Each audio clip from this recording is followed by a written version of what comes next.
Hello everyone, Ron here from L.T.L Tutoring Central, and today I'm talking about summer learning. And I can hear some people saying, I was in school all year. Why do I want to learn something during the summer? Well, you want to retain the information that you learned over the year if possible, or at least retain more of it.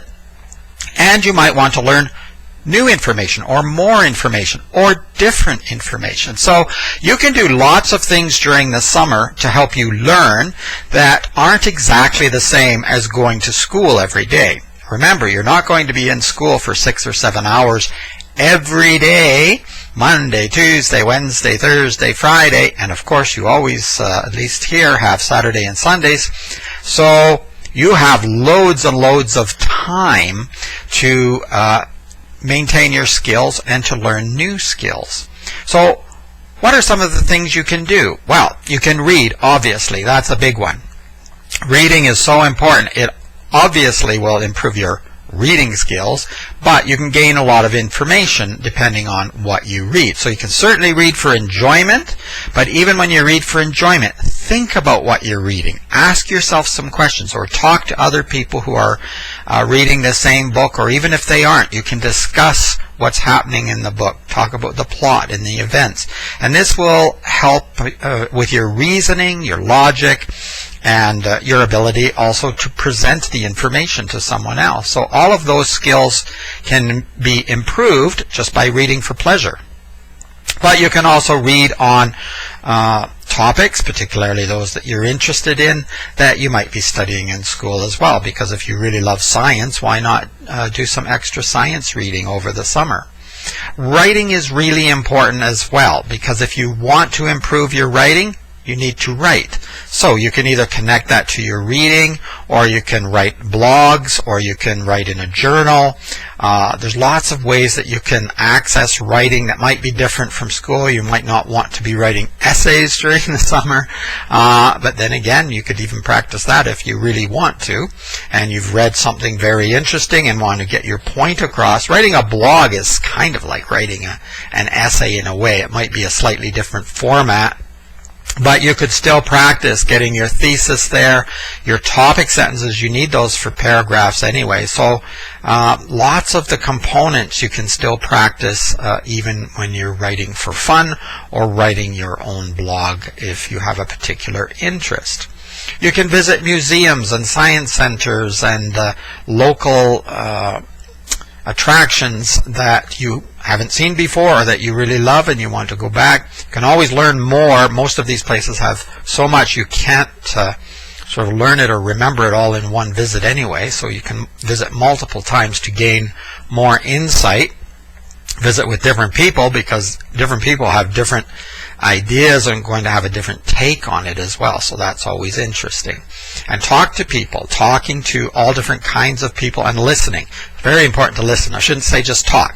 Listen to people, because you can learn a lot from other people. Don't forget your older relatives and extended family, because they'll have different views. You may learn things you don't want to do. This is how I don't want to live, or this is how I don't want to think. But that's fine too, because having a variety of thoughts to work with can help you to generate your own ideas and your own thoughts that are much deeper and much broader than just surface acceptance.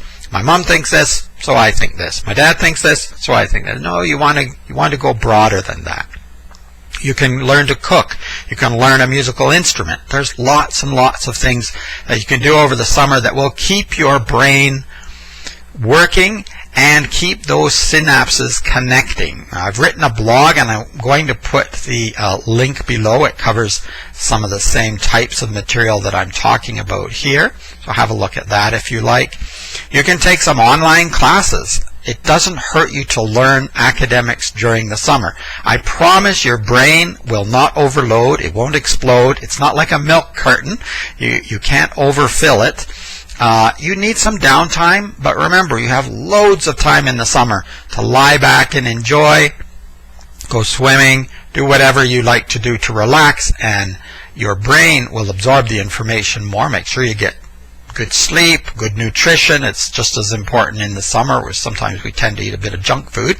But if you do all of those things, your brain will continue to develop, and your brain doesn't really grow, but the synapses inside your brain can grow those connections, and if you don't, they won't. So a brain is a terrible thing to waste. So don't waste your brain.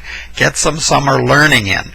And coming to a tutor, you know I have to say this, is a great idea, because in a couple of hours a week, maybe 2 or 3 hours a week, which is nothing when you compare it to the number of hours that are available 24 hours, 7 days a week, 2 or 3 hours a week to come to a tutor to help reinforce some of the learning you've done during the year, and maybe introduce new material that might be coming up next year that can help you be really prepared. It can build your confidence as well as the content material in terms of reading and writing and math skills especially, but also reasoning and logic, because that can help you in every course.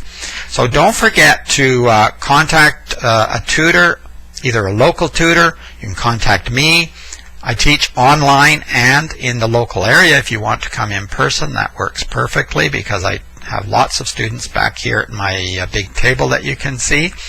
So that's also a great idea. But the important point is to keep learning over the summer, keep your brain active, and you will see a huge difference when you go back to school in September or when you take your next course or your next lessons.